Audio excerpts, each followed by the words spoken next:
Hello everyone, and welcome to my kitchen. Today at Witch Hollow Homesteading, we are going to make Artisan Multigrain Sourdough bread. For a full breakdown of everything you'll need to make artisan bread, check out my first no-knead artisan sourdough video.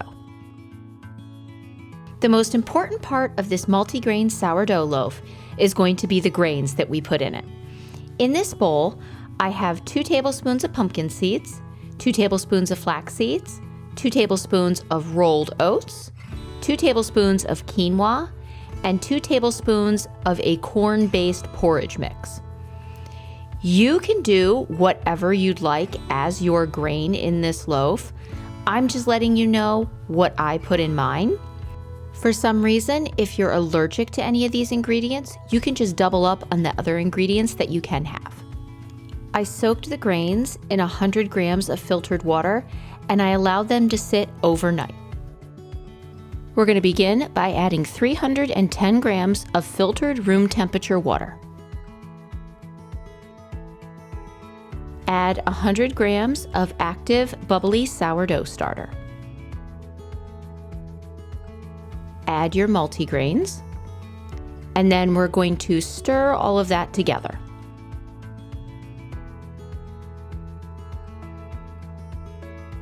Now add 10 grams of salt. I am using pink Himalayan salt. The final ingredient is 500 grams of organic unbleached bread flour. We're going to begin to stir everything together. This is a no-knead bread, so we are not going to overmix it. We're just going to get all the ingredients incorporated so that the flour is moist. If you have a dough scraper, I would recommend using one. This is a silicone dough scraper, and I love it because there is metal in between the silicone inside, and I bent the scraper to perfectly fit the bowl. It's so handy and easy to use. And all we're doing is just bringing up the dry bits from the bottom and bringing them to the top and just trying to make sure all the flour is a little damp. The dough is going to be very shaggy, which is good. And you saw right there, what I did was I had water next to me. It felt a tiny bit dry, so I just dampened my fingertips and added a little bit to the mixture.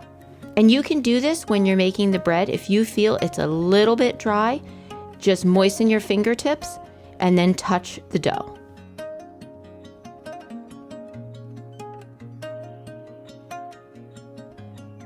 The dough feels good, so now I'm going to take a damp kitchen towel, cover the bread, and allow it to sit for 30 minutes. It's been 30 minutes. I'm going to spritz the counter with water, and I'm also going to spritz my hands with water so that the sourdough bread doesn't stick. We're going to dump the bread out onto the counter, and we're going to do 9 slap and folds. I'm going to slow this down a little bit so that you can see the action that I'm doing.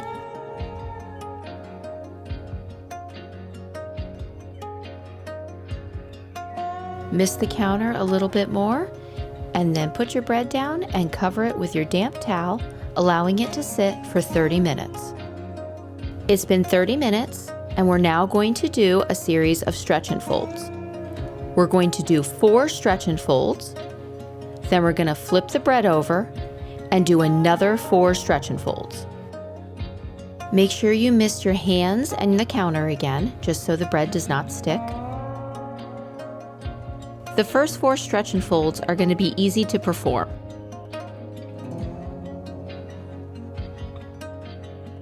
When we flip it and do the next set of stretch and folds, it may be a bit tight, so by the end it might be more of a tuck and fold as opposed to a stretch and fold. Form it into a ball and drag it across the counter in order to get a little bit of surface tension. Then we're going to cover it with our damp towel and allow it to sit for 30 minutes.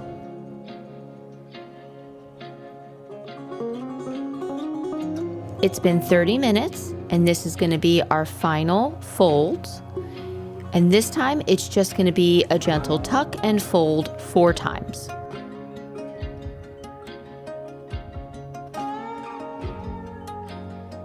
Then we're going to drag the bread across the counter so that we can get some nice tension going and shape it into a ball.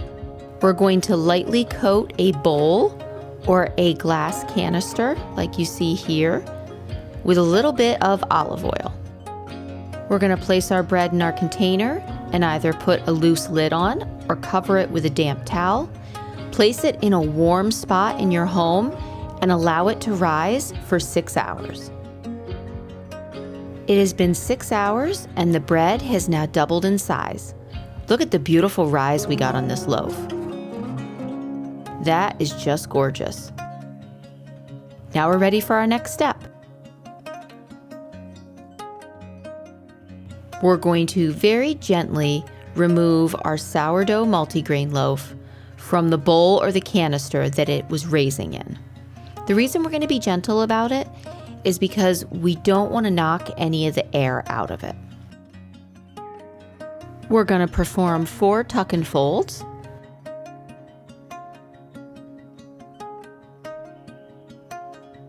Then we're going to shape it into a ball and drag it across the counter to get surface tension.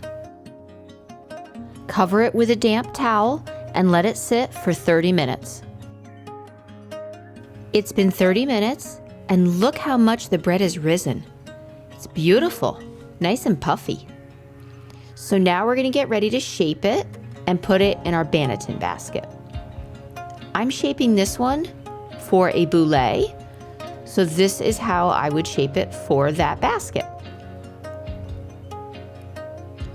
I also dusted my hands lightly with a little bit of flour, and I dusted the counter very lightly with flour, just so it doesn't stick as I'm prepping it and shaping it.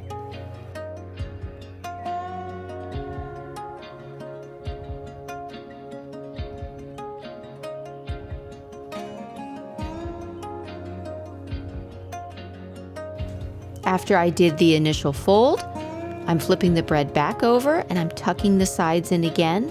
And this is creating surface tension so that your bread rises really beautifully.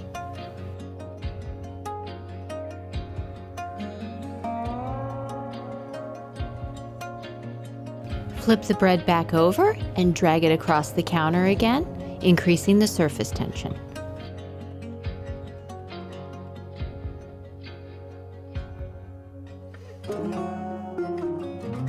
We're going to place it in our lightly floured Banneton basket, and we're just going to again pull up the sides into the center, creating a little bit more surface tension. We're going to place it in a large Ziploc bag, leaving a little gap in the front for air so that moisture can also escape, and we're going to place this in our refrigerator overnight.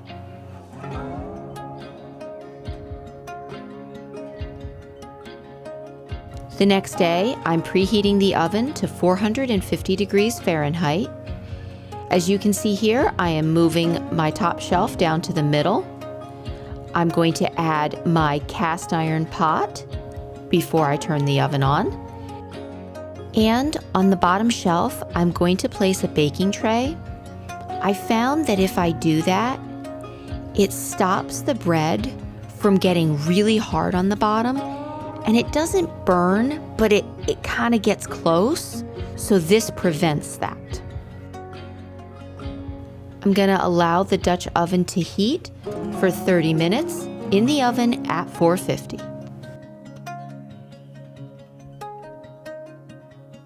The Dutch oven has been in there for 30 minutes, so I'm going to get my bread prepped, score it, and get it in the oven.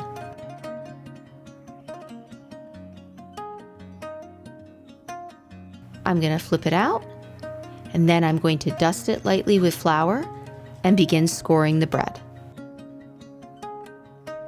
You can score your bread with any pattern that you like.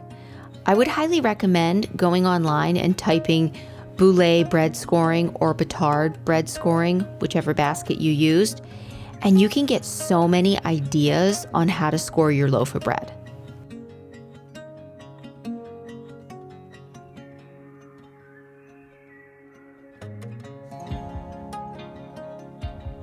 Once the bread is scored, I'm going to place it in the hot Dutch oven and put the lid on to bake it for 20 minutes. After 20 minutes, we're going to take the lid off of the Dutch oven and allow the bread to bake for an additional 20 minutes. Time's up. The bread has been in for a total of 40 minutes. We're going to pull it out and let it cool on a cooling rack. The bread looks gorgeous. The house smells amazing, and I have to say, the bread was delicious. And this bread will last for about a week or so, stored in the proper bag.